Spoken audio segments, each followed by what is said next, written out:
नमस्कार दोस्तों, मैं गोविंद विश्वास आप सभी का इस चैनल पे एक बार फिर से स्वागत करता हूं। जो चैनल पर नए हैं, चैनल को सब्सक्राइब करें, दूसरों से शेयर करें और बेल आइकन को दबाना बिल्कुल ना भूलें। उससे आपको नए वीडियोस के नोटिफिकेशन मिलते रहेंगे। आज हमारे साथ उपस्थित है अमीषा चौबे। अमीषा जी, आपका बहुत बहुत स्वागत है इस प्रोग्राम में, जिसका नाम है अपनी कहानी अपनी जुबानी। Thank you so much. मेरे को आपने याद किया और बुलाया और मैं बहुत लुक फॉरवर्ड कर रही हूँ कि हम लोग अपना एक बहुत अच्छा सा सेशन करें आज। बिल्कुल। तो मैं थोड़ा छोटा सा परिचय दे दूं। अमीषा जी जो हैं आर्ट बज़ की को फाउंडर हैं, और बाकी हम उन्हीं से सुनते हैं, उन्हीं की जुबानी।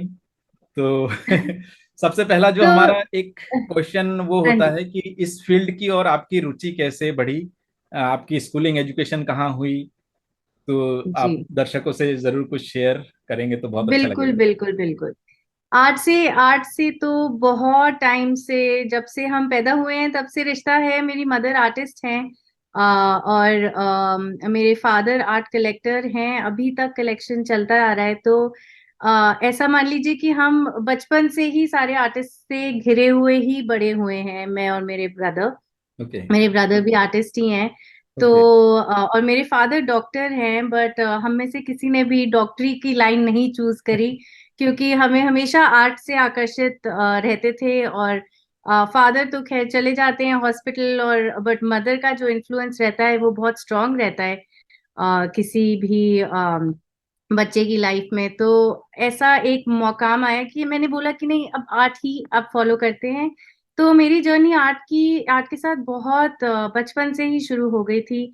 और अब जब मैं प्रैक्टिस करती हूँ, आर्टिस्ट से मिलती हूँ, आर्टिस्ट की एग्जीबिशन में जाती हूँ, तो मतलब ऐसा कुछ अलग नहीं महसूस होता है।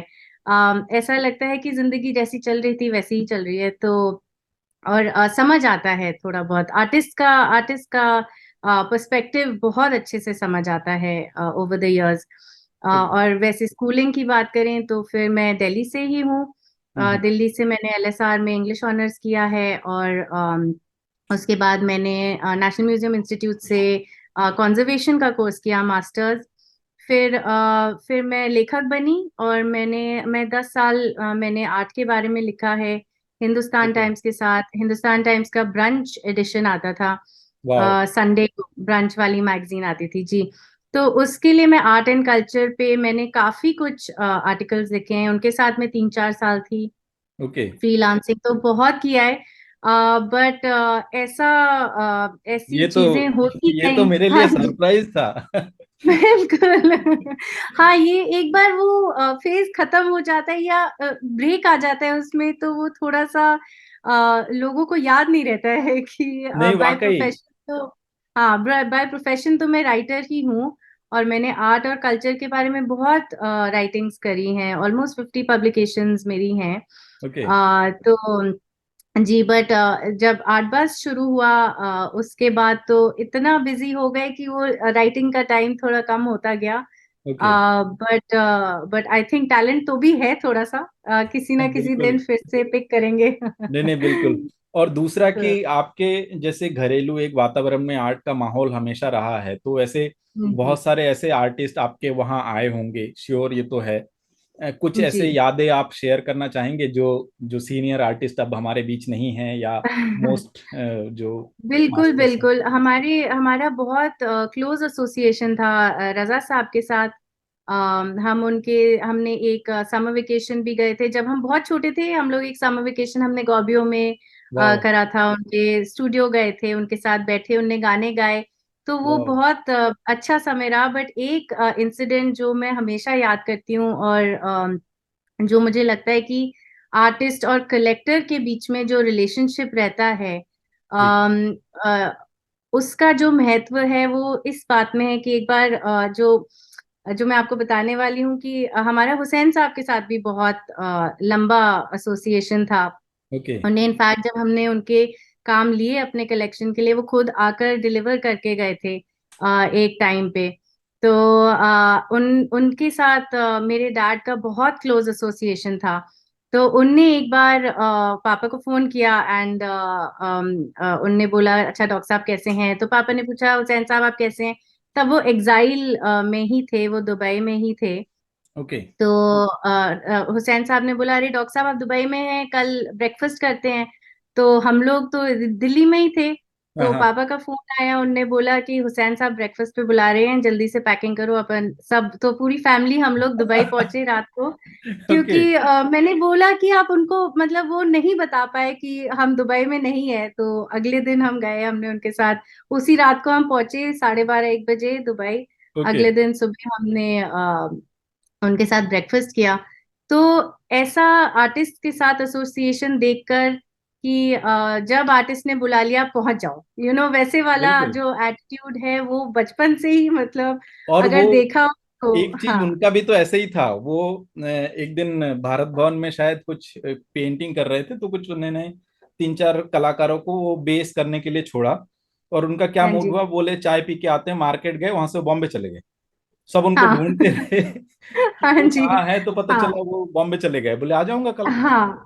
और तो यादें ऐसी बनती हैं। हम दुबई गए, वो दुबई वाली जो वेकेशन है, बहुत पुरानी बात है ये। हाँ हाँ। बट वो दुबई वाली वेकेशन मुझे तो कभी भूलती भी नहीं है। क्योंकि हम गए, हमने उनके साथ ब्रेकफास्ट किया, उस दिन रात की वापस फ्लाइट पकड़ के दिल्ली आ गए, क्योंकि पापा को वापस काम पे ज्वाइन करना था, और गए भी ओके। पूरी फैमिली। वाह। तो ऐसा नहीं है कि उनको बोला तो उनने बोला अच्छा मैं तो जा रहा हूँ हुसैन साहब से मिलने, पूरी फैमिली को हम लोग हम गए। हमने बहुत सुंदर मॉर्निंग बिताई उनके साथ ब्रेकफास्ट किया, वाह। बहुत बातें करी, बहुत बातें करी। और हुसैन साहब से दिलदार आर्टिस्ट शायद ही कभी थे और शायद ही कभी होंगे। बिल्कुल। बाबा के साथ हम हाँ लोगों का तो ऐसा कुछ अनुभव नहीं है, लेकिन वो हाँ जब जी। हम लोग ऐसा मतलब कॉलेज से निकले या ये हुए, तब तक वो इंडिया छोड़ चुके थे। हाँ जी। हालांकि हाँ राजा जी। साहब के साथ बहुत सारे ऐसे छोटे छोटे वाक्या हाँ, हैं। रजा साहब वापस आए थे, और सिंस फादर डॉक्टर हैं, तो हमारे घर के आसपास ही उनका था। स्टूडियो तो वो। जिससे कि, हाँ, जिससे कि एक आसपास रहें, थोड़ा सा अटेंशन बना रहता है हम्म। कि अगर कल को कुछ हो जाए, वैसे वाला सीन। बट रजा साहब के साथ भी बहुत लंबा एसोसिएशन रहा है हमारा। और वो भी, उनका उनका जो डेडिकेशन था अपनी आर्ट की तरफ, बिल्कुल। वो आई डोंट थिंक ना कभी मैंने देखा है और ना महसूस किया है। उनके साथ अगर आप स्टूडियो में बैठे और अगर वो काम कर रहे हैं, तो वो जो फीलिंग होती है और वो जो माहौल बनता है, बिना कुछ बात करे, बिना कुछ कॉन्वर्जेशन के, बिना, अगर बिना किसी वर्ड्स के अगर कोई माहौल बना सकता है तो वो थे। अगर वो काम बिल्कुल। कर रहे हो और आप सेम कमरे में अगर बैठे रहे, तो वो फील मैं होता था कि मैं वो महसूस क्रिएटिविटी किया। फील होती थी। हाँ जी। मैंने हाँ वो जी। महसूस किया टालीगंज क्लब कोलकाता में। वो हाँ मैंने जी। एक चीज और भी उनके साथ एक चीज महसूस किया कि वो जब भी ट्रेवल करते थे, उनके साथ छोटे 2x2 के कैनवासेस होते थे। हाँ तो जी। वो हमने जैसे ही इंटर किया, गेट खुला हुआ था, गेट खुला हुआ है, और वो जस्ट बेड के साइड में उनका वो ईजल लगा हुआ है, और ऐसे हिलते हाँ, हुए हाथ से वो अपने कलर लगा रहे हैं। तो बिल्कुल तब हमने बिल्कुल। बिल्कुल कुछ नहीं बोला, जब उन्होंने ब्रश रोका, फिर उसके हाँ बाद, जी। क्योंकि वो डिस्टरबेंस ठीक नहीं है। नहीं नहीं, वो आप, आई थिंक वो ऐसा ऐसा सीक्रेट स्पेस रहता है आर्टिस्ट का, जब हम्म। वो अपने कैनवस पे काम करते हैं, कि उस समय ना आपकी हिम्मत होती है कुछ बोलने की। इवन जो यंग आर्टिस्ट जो डट के काम करते हैं, उनके बिल्कुल। आसपास भी अगर आप खड़े हो जाएं और थोड़ा अगर उनका जो कंसंट्रेशन है, वो उससे ना, आपको जो ऑडियंस होती है उसको समझ आ जाता है कि नहीं, अभी अभी थोड़ा सा आर्टिस्ट और कैनवस के बीच में बात चल आना रही है। ठीक नहीं है। हाँ जी। हाँ बिल्कुल। और ये जो मैं अनुभव बोल रहा हूँ ना, ये अखिलेश जी का शो था जी। आकार प्रकार में, जी। 2010 में, तब की बात है ये एक अलग ही अनुभव था उनके साथ जो पल हाँ जी। बिताया। फिर इवन उनके जो काम दिखाने के लिए मैं एक बार उनके यहाँ गया। तो जी। उनके लास्ट जो शब्द थे कि गोविंद हमें वहां ले चलो, आप मेरे घर ले चलो। पर जी। उसके बाद लगातार उनकी स्वास्थ्य जो है वो स्वास्थ्य। ठीक नहीं रहा, क्योंकि जी। उनको मालूम पड़ा कि पूनम जबलपुर से है। तो जी। तब उनको मंडला की बहुत सारी चीजें हो गई।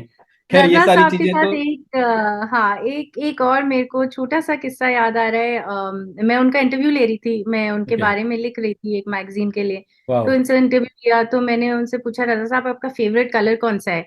तो उनने मेरे को बोला, आपका स्कार्फ बड़ा सुंदर लग रहा है। तो आज मेरा फेवरेट कलर ऑरेंज है, पर कल पता नहीं क्या होगा। तो नहीं। ऐसी बातें, सिंपल बातें होती हैं, बट गहराई बहुत होती है बिल्कुल। बातों में।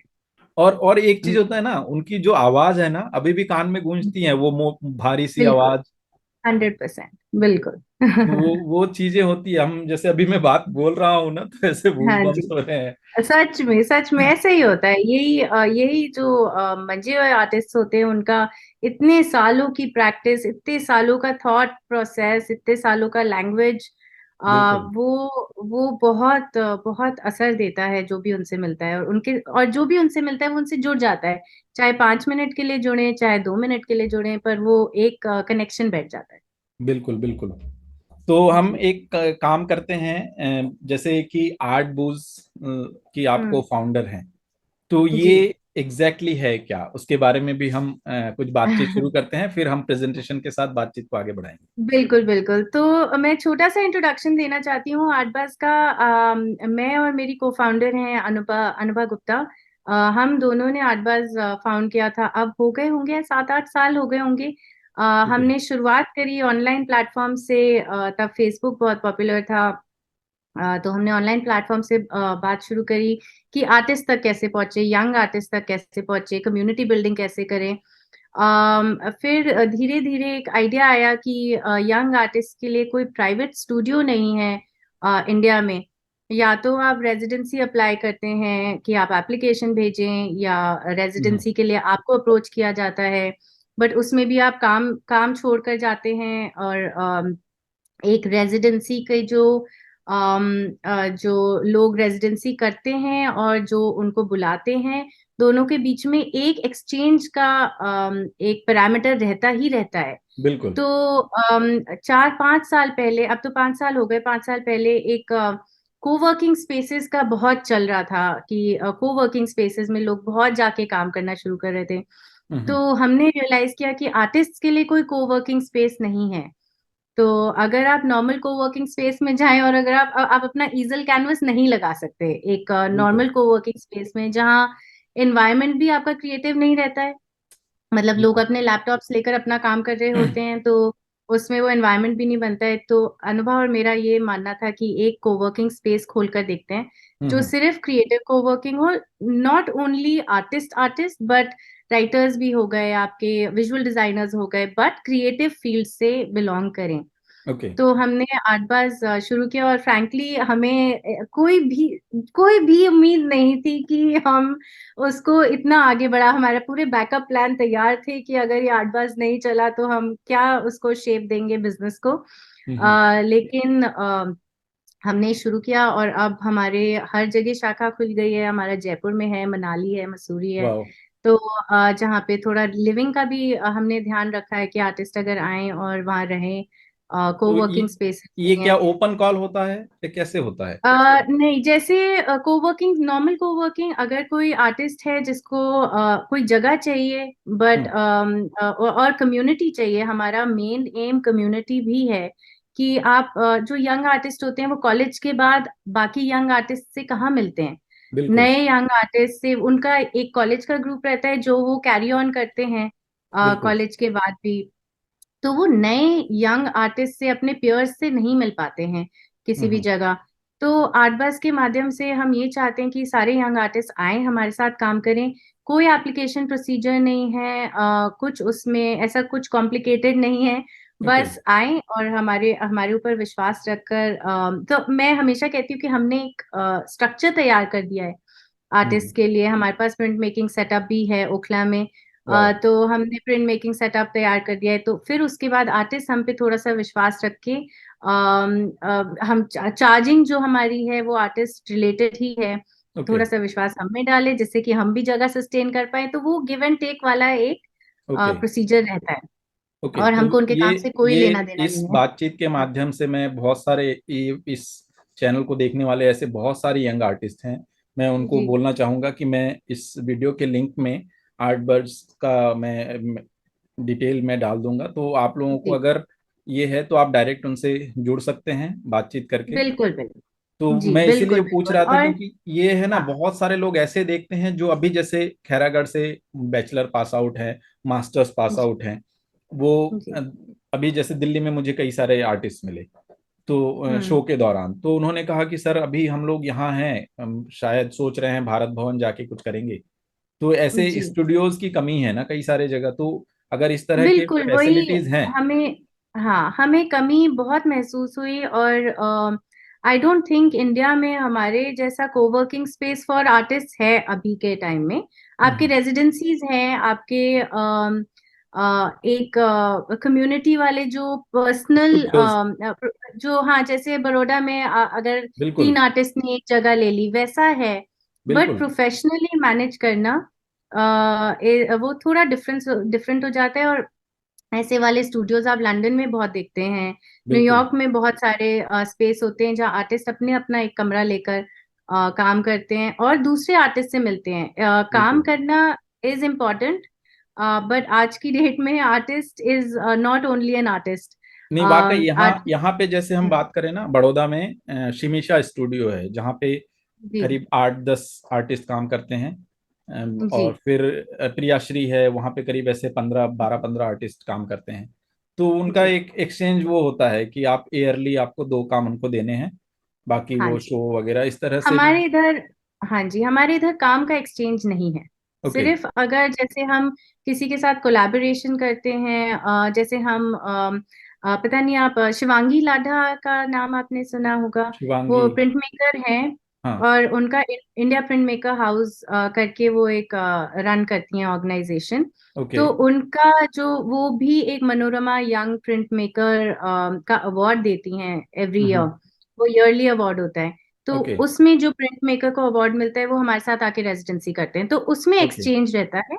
Okay. But on a general basis तो आर्टबस, अगर आप आर्टबस में कोई भी काम कर रहे हैं वो सिर्फ आर्टिस्ट का ही होता है। ओके। हाँ, एंड बस उसके कम्युनिटी में एवरेज में भी आपको होती कुछ पे करना होता है। है। जी। हाँ, ओके। मतलब मंथली मंथली आप रेंटल समझ लें। बट अगर आप ऑफिस रेंट करने जाएं तो तो वो, बिल्कुल अगर आप अपार्टमेंट रेंट, बहुत मुश्किल है। और उसके बाद बिल्कुल। आप अपना इंटरनेट लगवाएंगे, आपका प्रिंटिंग फैसिलिटी, और आपका दूसरी हाँ, एक घर बात है। घर मेंटेन करने जैसा ही रहता है। बिल्कुल, दूसरी एक बात हाँ है, मनाली जैसे जगह में आपको सारे चीजें मैनेज करना ही बहुत डिफिकल्ट होता है। हाँ, बस वही है। तो वो हम करते हैं आर्टिस्ट के लिए, वो हम करते हैं, हम उनको जगह प्रोवाइड करते हैं। और थोड़ी सी मेंटरशिप भी करते हैं। प्रोग्रामिंग हमारी काफी रहती है, कि हम टॉक्स करें। हम हमारा मेन मोटिव ये है कि आर्टिस्ट, यंग आर्टिस्ट दूसरे आर्टिस्ट से मिलें। तो ओके। अगर हम कोई टॉक करते हैं तो उसके बाद हम एक मिक्सर भी रखते हैं जब आर्टिस्ट एक दूसरे से बात करें। हम्म। तो वो हमारा मेन एम रहता है। और हमने काफी इस डायरेक्शन में काम भी किया है ओके। यंग आर्टिस्ट के लिए। हमने 2019 2020 में हमने एक पब्लिकेशन भी निकाला है। हम्म। एक सेकंड, यहाँ ये होना कोविड चाहिए कोविड है। के दौरान। एक सेकंड। कोविड से बिल्कुल पहले हमने ये पब्लिकेशन किया था, स्मार्ट आर्टिस्ट करके। ओके। तो ये बुक है, हमने काफी सारी रिसोर्सेज एक साथ करके ऐसा, ऐसी बुक बनाई है जिसमें हम ये बताना चाहते हैं आर्टिस्ट को कि अब आप आर्टिस्ट, सिर्फ आर्टिस्ट नहीं रहे हैं। बिल्कुल। आपको अपना, इसमें जैसे जीएसटी, इनवॉइसिंग, टैक्सेशन, इसके हम्म। बारे में भी डिटेल है। कॉपीराइट इश्यूज, तो एक लॉयर थी, होता ही, उनने बिल्कुल। उनने हमारे साथ एक चैप्टर लिखा है इन सब चीजों के बारे में कि आपको अपने आप को कैसे प्रोटेक्ट करना है, अपने राइट्स। बिल्कुल। मैंने एक चैप्टर लिखा है कि आप एग्जीबिशन कैसे लगाएं।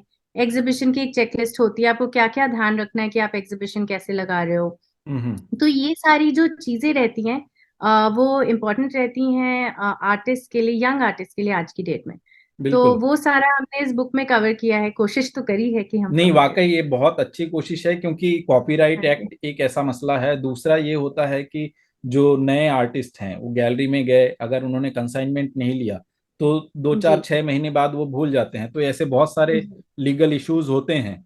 ये मेरे ख्याल से जी जानने की जरूरत है हर आर्टिस्ट को।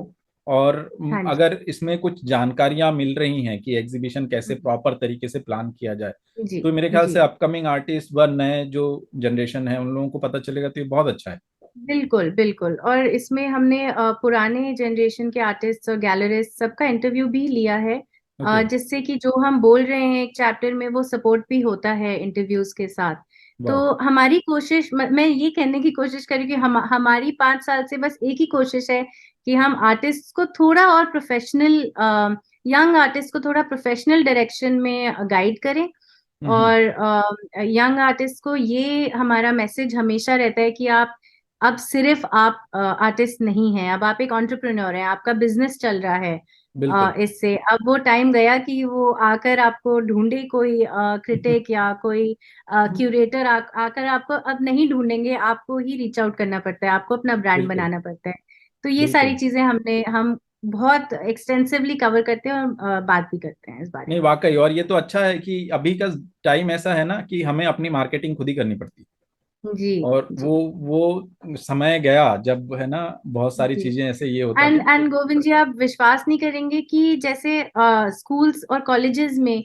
पोर्टफोलियो जैसी चीज, जो सिंपल सा पोर्टफोलियो बनाना भी, that information is not there, अपने आर्टवर्क को कैसे टाइटल करना है, वो बिल्कुल। वो कॉलेजेस में नहीं आता है। मतलब हम लोग वर्कशॉप्स करते हैं इस बारे में कि आप अपना पोर्टफोलियो कैसे बनाओ, फोटोग्राफ्स कैसे खींचो आर्टवर्क की। बिल्कुल। क्योंकि यूजुअली हम अगर एप्लीकेशंस खोलते हैं तो ऐसी फोटोग्राफ्स आती है जिसमें लोग खड़े हुए हैं साइड में, पीछे पेड़ दिख रहा है, जमीन दिख रहा है, तो वो सारी ये चीजें ये थोड़ी तो मैं फाइन ट्यून मानता हूँ करने। 100% ये होता है। इवन हाँ जब जी मैंने foundation of art and culture की ओर से मैंने 8 अलग अलग स्टेट के एग्जीबिशंस प्लान किए, हमने जी फोटोग्राफ बुलवाए, उसमें भी सेम ऐसे ही था। कहीं जी से कोई क्रॉप नहीं, ना टाइटल ना जी साइज, सब लिख के भेज दिया कि आप ही जी करें। तो ये कई सारे जी। लोगों के साथ होता है, ये तो ये प्रोफेशनलिज्म। सारी चीजें भी हम होलिस्टिक यंग आर्टिस्ट को डेवलप करने के लिए हम लोग प्रोफेशनली ये बातें करते हैं अब यंग आर्टिस्ट से। हमारे ओके। पास कितने लोग आते हैं जो हमको पोर्टफोलियो दिखाते हैं, उसमें हम बोलते हैं अच्छा ये चेंज करिए, ये चेंज करिए। तो it's an on going process. Okay. बिल्कुल। हाँ जी तो हम एक काम करते हैं, हम हाँ प्रेजेंटेशन के जी साथ बातचीत को आगे बढ़ाते हैं, तो उसमें और जी कुछ इंटरेस्टिंग हमें जी। देखने को मिलेगा। बिल्कुल बिल्कुल बिल्कुल। हाँ। तो ये अ, शायद ओखला वाला स्टूडियो है ना? ये ओखला वाला स्टूडियो है, ये हमारा पहला स्टूडियो था, ओके। जिसमें हमने जिस जहाँ से हमने लॉन्च किया था, ये हमने 2018 में खोला था। तो हम्म। ये studio space proper artist studio space है। और यहाँ पे अभी भी आर्टिस्ट, और यहाँ पे प्रिंट मेकिंग सेटअप है। ओके। तो हमारे पास एक्वाटिंट मशीन भी है, प्रिंटिंग वाला भी है, और टेबल्स भी हैं। हम्म। तो काफी यंग प्रिंट मेकर्स यहाँ आके स्पेस लेके काम करते ही हैं। वाह। तो ये हमारा ओखला वाला स्टूडियो है। और जैसे जो जिनको अगर यंग आर्टिस्ट के काम देखने हैं तो वो सीधे स्टूडियो में भी आके देख सकते हैं? स्टूडियो में आकर देख सकते हैं। अगर यंग आर्टिस्ट को किसी को काम दिखाने हैं तो वो एक हम लोग एक जगह रिजर्व कर देते हैं कि आप अपने काम यहाँ पे दिखा दो। ओके। कोई भी आकर उनसे मीटिंग मीटिंग कर सकता है, 3-4 घंटे के लिए हम लोग उनको अलाउ करते हैं कि कोई अपना काम दिखाए। बट बाकी हम लोग 2 बार एग्जीबिशन करते हैं इस स्पेस में। हम्म। एक बार हम करते हैं आर्ट फेयर, जब चल रहा तो ओखला में आर्ट फेयर 3 मिनट की दूरी पे है ओके। हमारे स्टूडियो से। वाह। तो जो सेकंड डे होता है आर्ट फेयर का, उस हम्म। दिन हम लोग एक ओपनिंग भी करते हैं अपनी स्पेस पे, ओके। जहाँ पे हम यंग आर्टिस्ट का काम डिस्प्ले करते हैं। हम्म। एंड मोस्टली क्या रहता है कि हम एक कॉल फॉर आर्टिस्ट करते हैं अपने इंस्टाग्राम पे। तो ओके। वहां से हमको एप्लीकेशंस मिलती हैं। एंड हम लोग सिर्फ और सिर्फ विजुअल बेसिस पे आर्टिस्ट को सिलेक्ट करते हैं। हम पहले आर्टिस्ट का काम देखते हैं।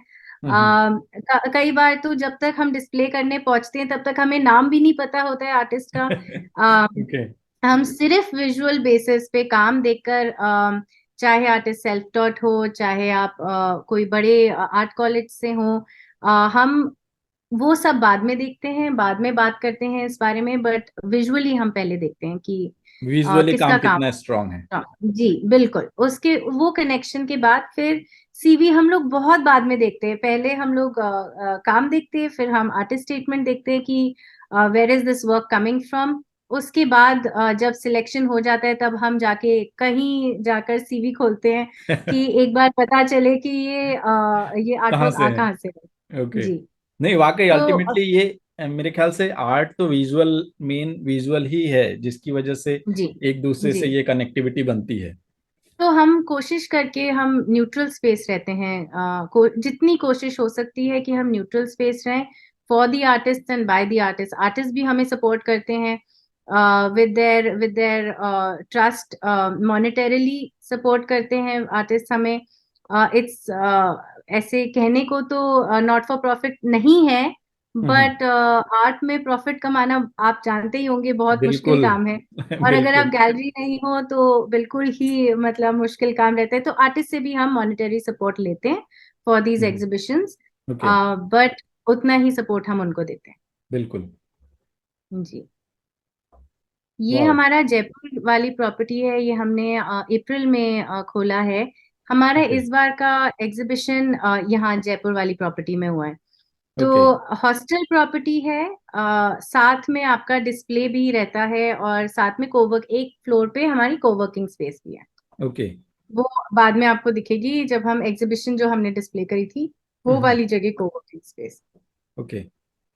तो artist if they are on a budget वो ऐसे डॉर्म्स में रह सकते हैं। शेयरिंग डॉर्म्स हैं, गर्ल्स डॉर्म्स हम्म। हैं। आजकल शेयरिंग डॉर्म्स और हॉस्टल बहुत ही कॉमन हो गया है। बिल्कुल। और रहने के लिए मतलब आप बेसिक से बेसिक डॉर्म में अगर आप रह लें तो मतलब आपको और भी लोग भी मिलेंगे साथ में, बिल्कुल। बातचीत भी होएगी और साथ में आप काम भी कर सकते हैं। ये मनाली वाली प्रॉपर्टी है। वाह। हमने हर जगह कैफे रखा हुआ है, सर्विसेज रखी हुई हैं। मैं आपको बता नहीं सकती कि मनाली वाली प्रॉपर्टी कितनी सुंदर है और मैंने वो उसका देखा व्यू फोटोग्राफ में। कितना सुंदर। हाँ जी। अगर आप जैसे हम लोग उस पे भी हैं, booking.com, आर्टबाज की वेबसाइट पे भी आप बुक कर सकते हैं ये सब। ओके। तो अगर आप वहां पे जाएंगे तो आपको और व्यूज की भी फोटोज देखने को मिलेंगी। मैंने वो तो वो मनाली चीज में है भी, ना, मैंने इंस्टाग्राम के रील्स पे देखा था। हाँ जी तो हाँ जी। मुझे और मुझे हम लगा लोग ये वर्कशॉप्स बहुत भी करते मुझे लगा ये बहुत हैं। इंटरेस्टिंग है, ये है क्या, तो मेरी जानने की बड़ी हाँ क्यूरियोसिटी हुई। तो हाँ तब से जी। मैं सोचा कि एक बातचीत तो मैं रखूंगा, और क्योंकि कई सारे बिल्कुल। ऐसे फ्रेंड्स हैं ना जो मनाली जाते रहते हैं, उनको शायद पता नहीं जी है इस बारे में। जी क्योंकि जी। मैं इस प्रोग्राम के माध्यम से मैं उन दोस्तों को भी मैं जरूर बोलूंगा कि आप लोग आर्ट बस की साइट पे जाकर देखें। आपको वहाँ बिल्कुल घरेलू बिल्कुल। माहौल मिलेगा। और जी। और ना हॉस्टल के साथ हमने क्या देखा है हमारी जर्नी में कि हॉस्टल्स में आप ऐसे लोगों को मिलते हैं जिनसे मिलकर आपको लगता है कि हम तो सेम पियर पियर ग्रुप रहता है आपका, यंग पियर ग्रुप रहता है। हम्म। एक थोड़ा क्रिएटिव एंगल रहता है वहां पे। माहौल ऐसा बन जाता है इवनिंग में, अगर बॉनफायर चल रही है, कोई अपना गिटार लेकर आ गया, अपना बिल्कुल। गाना गा रहे बिल्कुल। हैं, सब मजे में मस्ती कर रहे हैं। तो ये सब मनाली में भी ऐसा हमने, ये है ओके। हमारा मनाली की प्रॉपर्टी। तो वहाँ पे मतलब कैफे वगैरह सब कुछ, रहने का कैफे। एंड हम्म। अगर आपको काम करना है, स्टूडियो है ऊपर, ओके। वर्कशॉप्स भी लोग ले रहे हैं। हम्म। तो अगर किसी का मन है कि मनाली में वर्कशॉप लें और अपने स्टूडेंट्स या अपने कॉलीग्स को साथ लेकर जाएं, तो वो भी हम लोग यू नो हम ओके। बात करके आर्टिस्ट से then we figure it out. Okay. क्योंकि ये जो हाँ ये जी। वाला इमेज है, इसके विंडो से कितना खूबसूरत व्यू हमें देखने को मिल रहा है। बहुत खूबसूरत व्यू है मनाली का, स्पेशली मनाली और मसूरी के व्यूज तो बिल्कुल ही मतलब फैंटास्टिक व्यूज। ओके। हाँ अच्छा, जी। यहाँ यहाँ आर्ट कैंप्स भी हो सकते हैं। आर्ट कैंप्स भी हो सकते हैं। इनफैक्ट हम लोग एक आर्टिस्ट रिट्रीट भी करते हैं, ओके। साल में एक बार करते हैं। इस बार हम जयपुर में करेंगे आर्टिस्ट रिट्रीट। हम्म। तो उसमें हम क्या करते हैं, लोकल आर्ट्स का एक इन्वॉल्वमेंट रखते हैं। हम लोग एक थोड़ा क्रिएटिव, आजकल ना हमारी हमारी जनरेशन में आर्टिस्ट सिर्फ कैनवस और पेपर पे काम करने वाले नहीं बचे हैं। देर आर सो बिल्कुल। Many creative people. There are lawyers जो कुछ क्रिएटिव कर रहे हो तो उनको भी हम आर्टिस्ट ही बोलते हैं। हम्म। तो एक क्रिएटिव कम्युनिटी को हम लेकर जाते हैं, हम उनको ट्रैवल करवाते हैं नॉर्मल रिट्रीट के तरह, और वो इंटरेक्शंस रहते हैं ओके। बाकी उनके रिट्रीट मेंबर्स के साथ। और साथ साथ में हम कॉन्वर्जेशंस बहुत करते हैं कि हम हर रिट्रीट का एक थोड़ा डिफरेंट थीम लेकर चलते हैं। लास्ट ईयर हमने कंटेम्प्रेरी आर्ट के बारे में बहुत अब बात करी थी। जब हम कोविड से निकले तब हम्म। हमने एक ऋषिकेश में रिट्रीट करी थी। ऑलमोस्ट 24 आर्टिस्ट की रिट्रीट थी, वो यंग आर्टिस्ट। ओके। तो उसमें पेंटिंग का इतना काम नहीं था जितना कॉन्वर्जेशंस का था, क्योंकि कोविड से निकलते समय काफी आर्टिस्ट का थोड़ा मेंटली थोड़ा शांत नहीं थे। तो हम लोग उस बारे में बात कर रहे थे कि कोविड ने कैसे अफेक्ट करा, क्रिएटिव ब्लॉक्स के साथ कैसे एक आर्टिस्ट डील कर सकता है। तो ये सारी कॉन्वर्जेशंस जो हम सोचते हैं इम्पोर्टेंट है और आर्टिस्ट से बात करी जा सकती है, वो भी रखते हैं हम। थोड़े से गेम्स रखते हैं, ओके। थोड़ा मजेदार, थोड़ा एक लाइव म्यूजिक हो गया, सिंगर हो गया एक नाइट। तो ऐसे हम 3 दिन की रिट्रीट्स भी करते हैं ओके। अपने स्पेसेस में। तो क्योंकि इस जैसे साल हम आपने लोग आपने कहा ना मनाली में स्पेस है, एक आर्ट कैंप हुआ था मनाली में, कुमार जी ने वो ऑर्गेनाइज किया था। तो उन्होंने जी जो होटल बुक किया था, हम लोगों ने उधर ही उसके सराउंडिंग ही बैठ के, किधर भी वो जी बहुत अच्छा खूबसूरत व्यू था, वहां से हम लोग वहां पे पेंट जी कर रहे थे। तो जैसे अगर जी ये चीजें मनाली में अवेलेबल हैं, मसूरी में बिल्कुल अवेलेबल हम है। लोग, हाँ अभी ये सारी न्यू प्रॉपर्टीज हैं, मनाली न्यू ओके। प्रॉपर्टी है। तो थोड़ा सा सेटल होकर अभी बाढ़ जैसे खत्म हुई हुई है, तो हम्म। थोड़ा सा हम सेटल हो जाएं प्रॉपर्टी में, तो हम बिल्कुल आर्टिस्ट कैंप्स हम फुल तैयार हैं कि हम सारी प्रोग्रामिंग करके next okay. Summer artist camps वो करें, क्योंकि ऑर्गेनाइज करें। जैसे कई कई इन्वेस्टर ऐसे होते हैं कि हमें कैंप करना है। मैं अभी हाल फिलहाल एक दीव दीव में एक प्लान कर रहा था जी कि आर्टिस्ट को एक गेट टुगेदर दीव में करें, या आर्टिस्ट स्टूडियो जी से हम काम दे दें, या वहीं जाके 3 दिन में कुछ करें बिल्कुल करके वो दे। तो इस तरह बिल्कुल। की चीजें अगर इन सब जगह पे आर्टिस्ट को एक ऐसा हाँ आर्ट जी वाला माहौल बिल्कुल। यहाँ में मिले। और अगर कोई ग्रुप ऑफ आर्टिस्ट भी, जैसे अगर ग्रुप ऑफ यंग आर्टिस्ट अगर जा रहे हैं और हमें पहले से ही बता दें कि वो आर्टिस्ट हैं, तो ओके। हम वहीं पे उनकी वर्कशॉप्स भी कर दें। हॉस्टल में जो बाकी नॉन आर्टिस्ट गेस्ट रह रहे हैं, उनके लिए भी कुछ मजेदार, कुछ आर्ट से रिलेटेड कुछ करवाएं। क्योंकि बिल्कुल। हमारा मकसद ये भी रहता है कि जो नॉर्मल ट्रैवलर्स हैं, उनकी उनका भी एक दिन आर्ट के साथ बीत जाए तो अच्छा वाकई। मजेदार रहता है। बिल्कुल हाँ, बिल्कुल।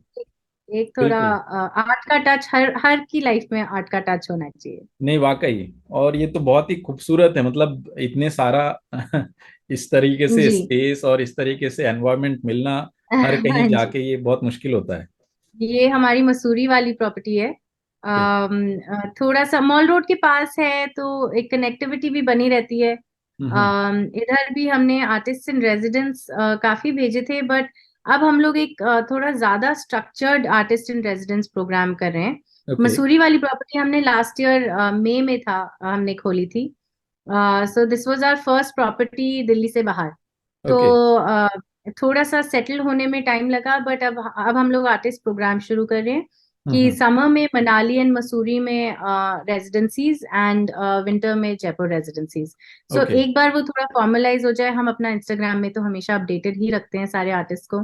बिल्कुल। तो और वहां दूसरा से एक चीज मैं कहना चाहूंगा, अगर आप कुछ ऐसे पोस्ट करते हैं जो foundation of art and culture के, उसमें अगर कोलैब्स में जाके आपको रील्स वगैरह शेयर करना है तो आप बेझिझक कर सकते हैं, क्योंकि बिल्कुल उसमें बिल्कुल पब्लिक रीच बिल्कुल। बहुत होता है।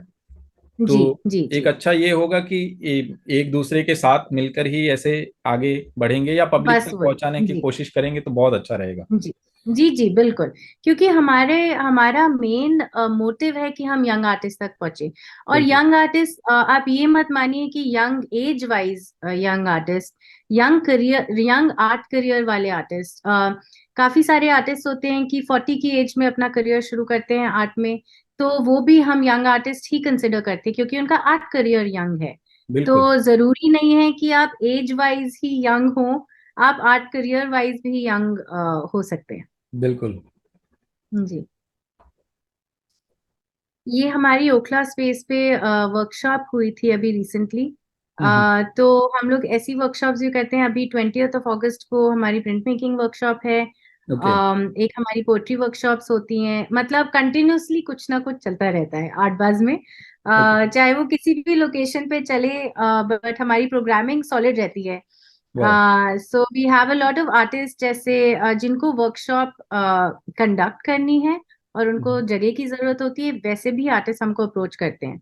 So okay. जरूरी नहीं है कि हमारी ही कंडक्टेड वर्कशॉप्स हो। हम्म। काफी सारे आर्टिस्ट ऐसे होते हैं जिनको वर्कशॉप कंडक्ट करनी होती है, तो वो स्पेस को रेंटल पे ले लेते हैं एक दिन का, और ओके। डिपेंडिंग ऑन कि कितने लोग उनके आ रहे हैं उस हिसाब से हम उनके भेज लिए देते हैं। सारे इंफ्रास्ट्रक्चर तैयार कर लेते हैं जी। ओके।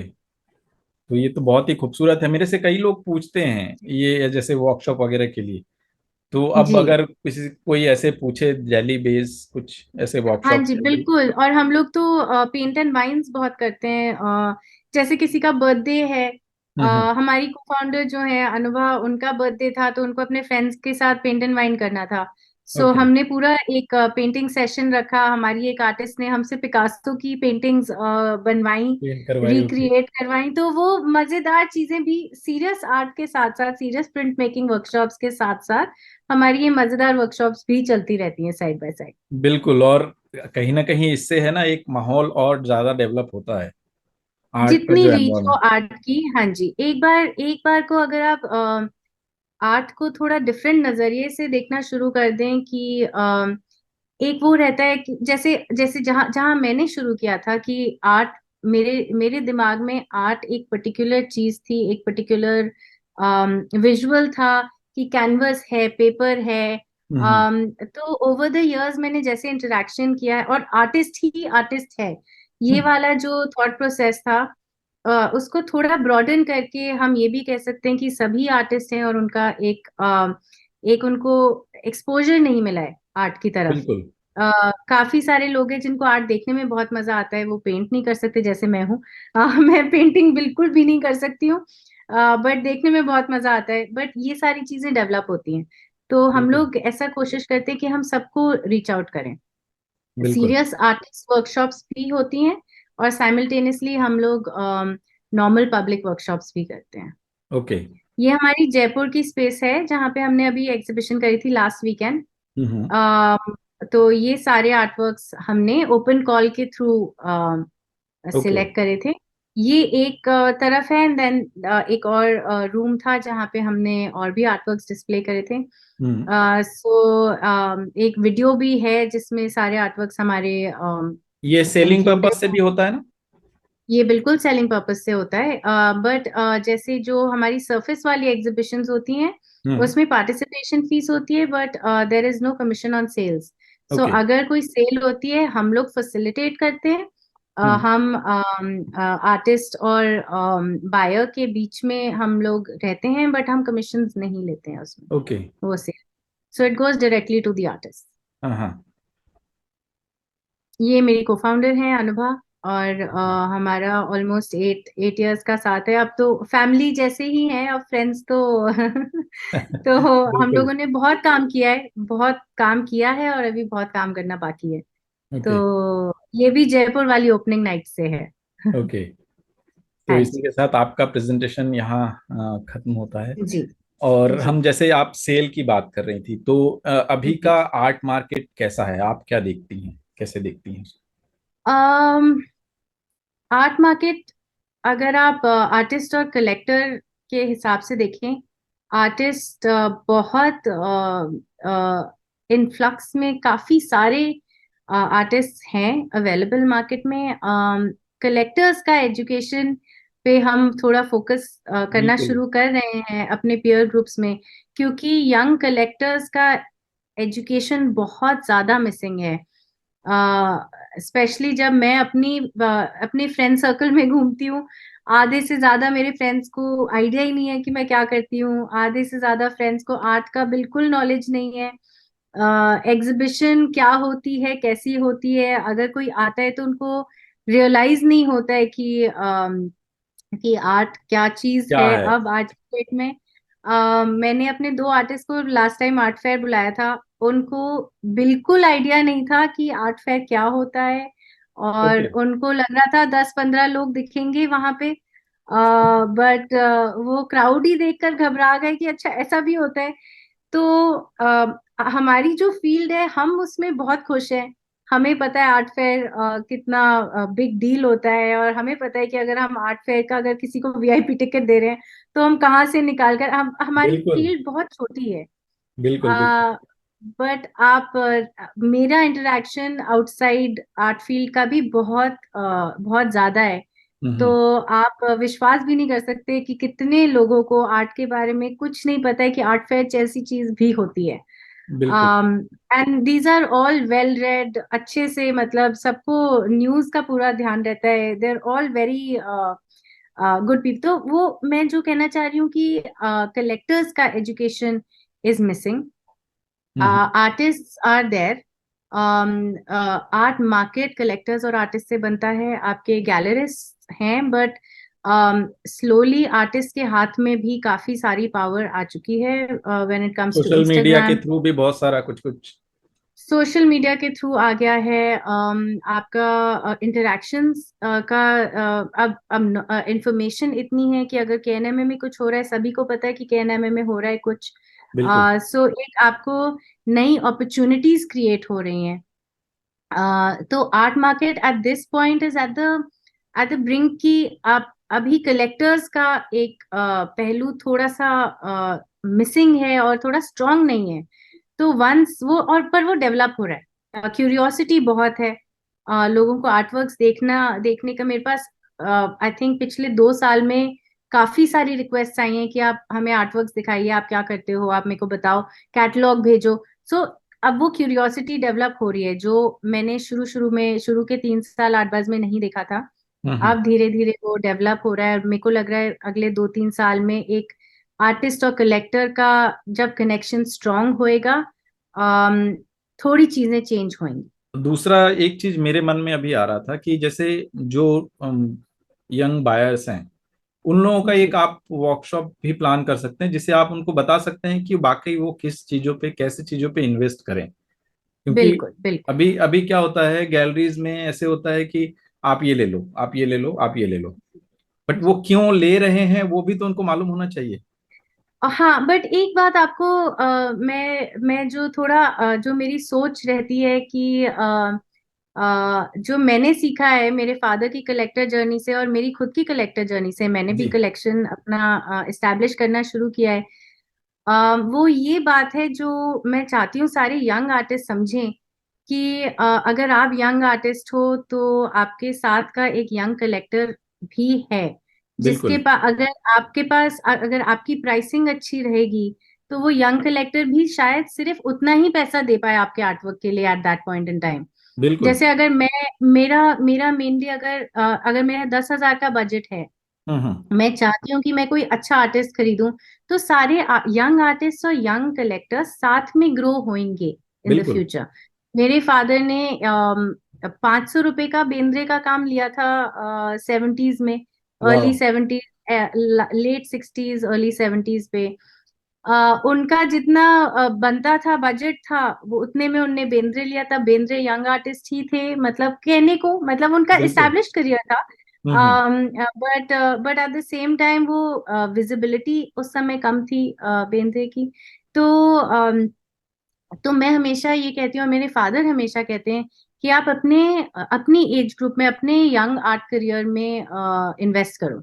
वो मैं बिल्कुल। आज की डेट में मास्टर्स में किसी भी एंगल से इन्वेस्ट नहीं कर सकती, क्योंकि ना बिल्कुल। मेरी कैपेसिटी है, ना मेरे पास उतना पैसा है कि मैं निकाल पाऊँ उसके लिए। तो यंग आर्टिस्ट के लिए प्राइस पॉइंट रहना, और ये सोचना कि यंग यंग कलेक्टर ही यंग आर्टिस्ट का काम खरीदेगा, ये समझना बहुत जरूरी है फॉर यंग आर्टिस्ट आज की बिल्कुल। डेट में। और कि अगर एक यंग आर्टिस्ट ने 1 लाख रुपए का काम लगाया है, वर्सेस अगर मेरे को कोई मिल रहा है 20,000 रुपए का काम, same calibre, I will always go for the 20,000 work, because I know कि वो उसमें ग्रोथ है, पोटेंशियल है, मुझे बिल्कुल। अच्छा लग रहा है। तो अगर मेरी 20,000 बाद में अगर मल्टीप्लाई नहीं भी हुए तो मेरे लिए वो काम बहुत डियर रहेगा। वाकई। नहीं, ये जी। तो होता है, ये तो, पर ये अनुभव से ही होता है कि आपको किस पे ये करना है इन्वेस्ट। बट अनुभव ऐसा भी नहीं होना चाहिए कि आपको बहुत लेट रियलाइजेशन होए, फिर आपको प्राइस नीचे करनी पड़ती है, वो प्राइस नीचे करना ही नहीं नहीं, आपके बिल्कुल। दूसरे कलेक्टर्स के लिए सही नहीं होता है। तो यंग आर्टिस्ट का हमेशा एक जस्टिफाइड प्राइस होना चाहिए, बिल्कुल। मतलब कि यंग, और आज की डेट में अगर यंग आर्टिस्ट ज्यादा चार्ज करें, उनको पता है कि उनने ज्यादा लगाया है, वो और एक खुद से भी कन्विंस नहीं होते। एक चीज है ना, ये आर्ट फील्ड ऐसा है, किसी को भी मतलब जितनी जल्दी ऊपर लेके आते हैं उतनी जल्दी वो भी करते हैं। मतलब वो एक कहावत है ना, जो पेड़ जितना जल्दी बढ़ता है उतना जल्दी कटता भी है। तो बिल्कुल धीरे धीरे बिल्कुल। ग्रो हो, वो ज्यादा स्ट्रांग रहता है, मुझे ऐसा हाँ, लगता 100%। कोई प्राइस इंक्रीज करने में कोई इशू नहीं है, बट एक स्कोप होना चाहिए कि अगर आज की डेट में एक young artist right out of college, अगर वो अपना A4 साइज का काम फॉर 5,000 रुपीज आज आज कर रहे हैं, 6 महीने बाद वो 6,000 का कर रहे हैं, 8 महीने बाद वो 6,500 का कर रहे हैं, मतलब एक इंक्रीमेंट भी थोड़ा जस्टिफाइड होना चाहिए। है। बिल्कुल। साल भर बाद वो 2,000 बढ़ा दिए, ऐसे करके ना, अगर और थोड़ा सा स्टेप मुझे तो बाय लगता है स्टेप। कई बार कि गैलरी के ऊपर छोड़ना चाहिए ये, कि बिल्कुल 100%। और वो गैलरी गैलरी का इंक्रीज बहुत करे। इंपॉर्टेंट रोल है। वही, हम्म। क्योंकि उनके अनुभव एक अलग तरह से होते हैं ना, मार्केट का, बिल्कुल। उनके बायर्स के साथ, फील्ड के साथ।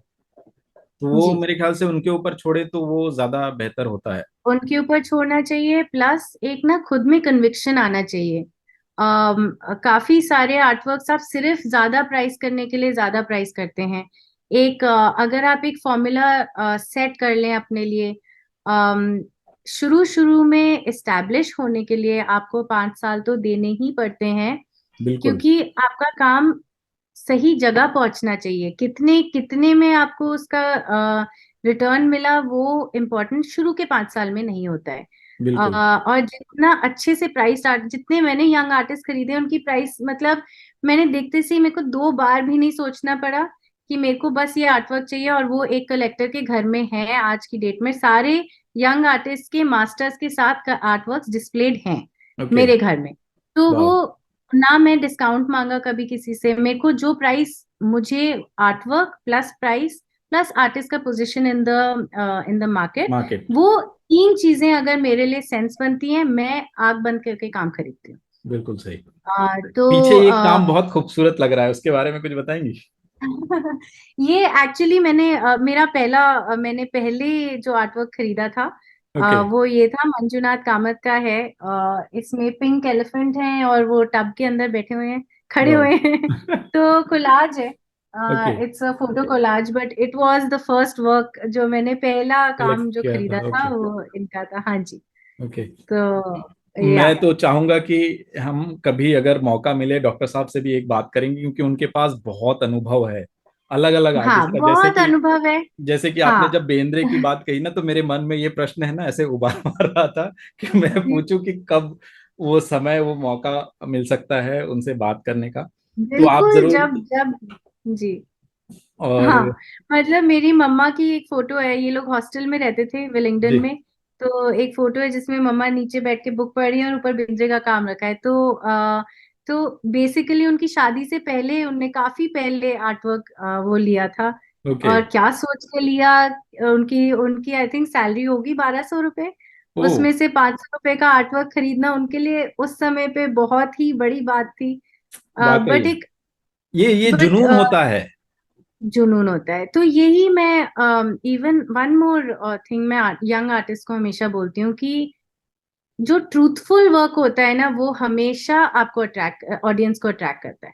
आपको बिल्कुल। बिना प्राइस के बारे में सोचे, बिना आर्टवर्क के फ्यूचर के बारे में सोचे, अगर आप मन से और पूरे दिल से किसी काम पे बिल्कुल ही अपनी प्रैक्टिस को ट्रूथफुल रह के काम करेंगे, वो काम अलग ही दिखता है। किसी भी ग्रुप एग्जीबिशन में चले जाइए, जो ट्रूथफुल वर्क होता है वो कभी भी कहीं पे भी नहीं छुप सकता।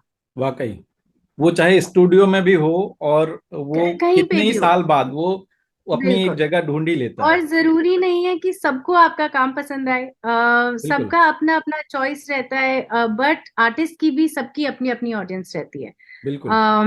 सो ये सारी बहुत कॉम्प्लिकेटेड रिलेशन है। बिल्कुल बिल्कुल। इस चैनल के बारे हाँ, में आप दो शब्द जरूर कहें। बिल्कुल। अभी बोलूं? बिल्कुल। अच्छा, ओके। मैंने आपके ना बहुत इंटरव्यूज देखे हैं अभी रिसेंटली, और आपके इंटरव्यूज की रीच और उसका जो उसका जो क्रक्स है वो बहुत इम्पोर्टेंट है एक कैटलॉगिंग के लिए ऑफ टुडेज आर्ट फील्ड, और कंटेम्प्रेरी आर्ट में ऐसी कॉन्वर्जेशंस होना भी बहुत जरूरी है। मैं फ्रैंकली इतना टाइम यूजुअली इन्वेस्ट नहीं करती हूँ कि मैं वीडियोस देखूं, बट आपके वीडियोस इतने ज्यादा मतलब वो एक के बाद एक जो चीज निकलती है और एक फ्री फ्लोइंग कॉन्वर्जेशन होती है, कि हम आमने सामने बैठ के बात कर रहे हो, बिल्कुल। उसका मजा कुछ और होता है। तो आपके सारे वीडियोस में वो एक मजेदार बात तो है। तो आप करते रहिए काम, association we can do some collaborations, और बिल्कुल यंग आर्टिस्ट जो आपके फॉलोअर्स हैं, उनको मैं डेफिनेटली बोलूंगी कि कुछ भी कोलैबोरेशन के लिए अगर आपको आपके साथ कोई कॉन्वर्जेशन ही करे तो यंग बिल्कुल आर्टिस्ट का भी बिल्कुल। पर्सपेक्टिव सुनने में मजा आएगा। नहीं, वाकई कई सारे ऐसे यंग आर्टिस्ट हैं, कई सारे ऐसे बायर्स हैं, कई सारे ऐसे गैलरिस्ट हैं, इवन जी साहित्यकार हैं, इवन ब्यूरोक्रेट्स हैं, जिनसे जी आर्ट फील्ड में, जैसे ललित कला हुआ या एनजीएमए हुआ, गवर्नमेंट क्या जी। कर रही है आर्टिस्ट के लिए, वो भी हम उनसे एकदम खुल के बात करते हैं और ऐसे वन टू वन ही बात करते हैं। तो ये बहुत हाँ अच्छा नहीं, है आने वाले समय बहुत में। अच्छा प्लेटफॉर्म आपने क्रिएट करा है कि एक ना एक ओपनली बात हो जाए, जैसे आज का कैजुअल कॉन्वर्जेशन, ये सेम चीज हम लोग एक कप ऑफ चाय के साथ बात कर सकते हैं आमने सामने बैठ के। बिल्कुल तो ये वाली कॉन्वर्जेशन ज्यादा मजेदार होती हैं, रादर देन कि आपने जैसे जैसे हमने बात करी थी, मैंने आपको बोला था थोड़े क्वेश्चंस का वो करें, बट बिल्कुल। इट वाज फ्री फ्लोइंग, तो विच इज ग्रेट।